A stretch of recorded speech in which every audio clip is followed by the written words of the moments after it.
on the object of love, but it's based on the character of the one who loves us.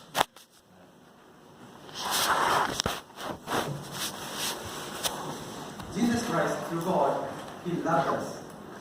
He loves us for who we are. Romans 5, verse 8 says, He loved us even when we are sinners. So, we did not earn it, we did not deserve it, but He loved us even when we are sinners and enemies of Christ. Okay, let me give you an illustration of a real incident which happened around like 7 years back. We were, 2011, we were living in the street, it's like L-shaped, okay?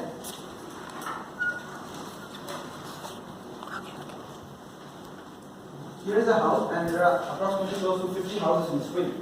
And one fine day, my sister, she was fasting and praying for a boyfriend. He was sick and he had some skin disease, and for him, she was fasting and praying. She was in a night dress, and she has all oil in her hair, and she was all oily, and she didn't have a bath, and she was having close time with God, and she was fasting and praying. And when she was praying, she heard a voice of God, "Get up!" And that was like, "Get up!" And she was terrified at first because that was the first time she heard the voice of God. And she was terrified, and then later she realized maybe it was God, and she asked, "Lord, is that you?" And she said, "Yes, it is me." He said, "Get up." And she was like, "Okay." She stood up, and he said, "Get up." She was like, "What?" God said, "Get up right now," he said. She was like, "Where do you want me to go?" He said, again, "No word, just get out," he said. She's like, "God, I'm in my night dress, I have oil in my hair, let me wash myself, let me have a bath, and I'll go where you say." He said, "No, you have to get out right now," he said. Okay, she convinced, and she stepped out of the house. And when she stepped out of the house, he's guiding her. Go, he's urging her to go fast. Go. And she's all the way, she's coming from here to here, and there's this apartment here, okay? There are about 6 houses there. And when she comes here, and Lord asks her to stop. And when she stops, God is asking her to open the gate. And she opens the gate, and he's pointing to the door, and he's asking her to go to the door and knock the door. And she was like, "Lord, I don't know who's inside the house, and what will I tell them if they ask, why you have you come here?" She's like, "Oh my God, what is this? This is so embarrassing. Lord, no, you have to knock the door. I'll guide." "No, Lord, I'm not going to do this." "Knock the door." She said, "No." So like there were like 5 minutes, she's arguing with the Lord. But suddenly, a lady in her late 20s, she comes in and opens the door, and she shouts at her, "Why are you ringing the bell?" Gives me time, I have to come, right? And she's like, "No, I didn't ring the bell." And she was like, "Then why are you standing there in my door? If you're not ringing the bell, why are you here right in front of the door?" She asked. And she was like, I know it might sound stupid, but I was praying for my boyfriend, but suddenly God asked me to come here, I don't know why.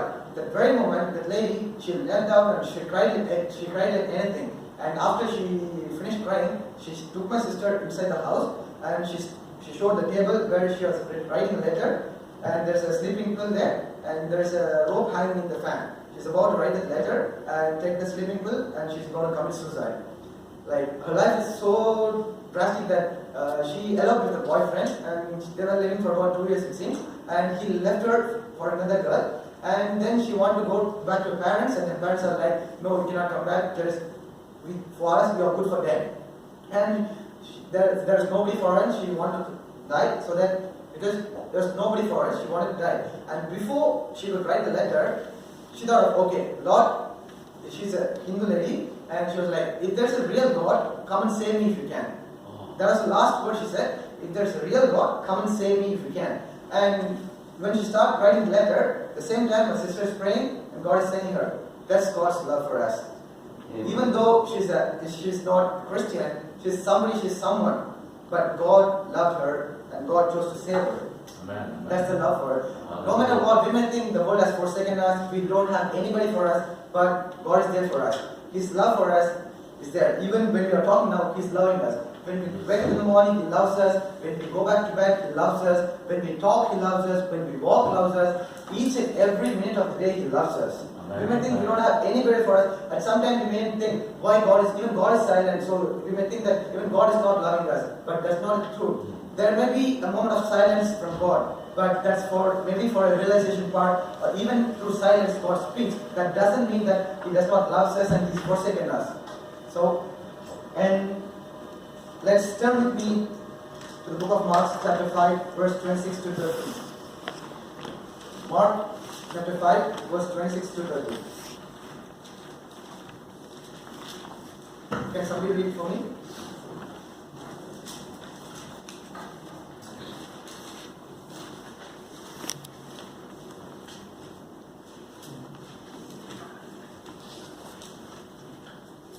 Mark chapter 5, verse 26 to 30. And had suffered many things from many physicians.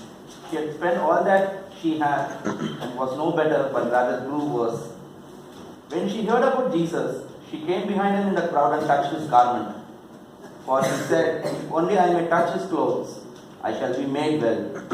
Immediately the fountain of her blood was dried up, and she felt in her body that she was healed of the affliction. And Jesus, immediately knowing in himself that power had gone out of him, turned around in the crowd and said, who touched my clothes? Okay, you all know the story, right? The story of the woman who died for 20 years, 12 years, right? So, God knew that power flowed from him and somebody was cured. And God knew, when he knows that the power flowed from him, he obviously knows who it was. But God asked to the crowd, who touched me? Why? Why did he ask that? He knows that when he knows that power flowed from him and somebody is cured, he knows who it was. But he asked, who is that in the crowd? Let's turn to the book of Leviticus, chapter 15, verse 25. Leviticus chapter 15, verse 25. If a woman has a discharge of blood for many days, other than at the time of her customary impurity, or if it runs beyond her usual time of impurity, all the days of her unclean discharge shall be as the days of her customary impurity. She shall be unclean. She was considered unclean. She was considered untouchable for 12 years. Not just a physical problem, she had a mental problem. When we fall sick or when we have a physical problem, when there is somebody to support us emotionally, we'll be strong for at least okay. But then for 12 years, she was considered unclean, she was untouchable, she was deserted from the crowd. So God, He did not just want her to be saved from the physical wound, He wanted to heal her of her inner wound as well. So He wanted to make sure everybody knew that she was healed now. So that's God's love for her. She might have just left her, okay, she got healed, but she knew what she had gone through for the past 12 years. She was deserted, there was nobody for her, she was left untouchable. So God asked to the crowd, who touched me? So when she came up, everybody knew that she's saved now, she's clean now. So that's God's love for us. God gave us His only Son for us.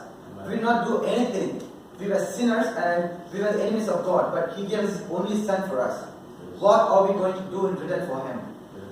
What are we going to do in return for Him?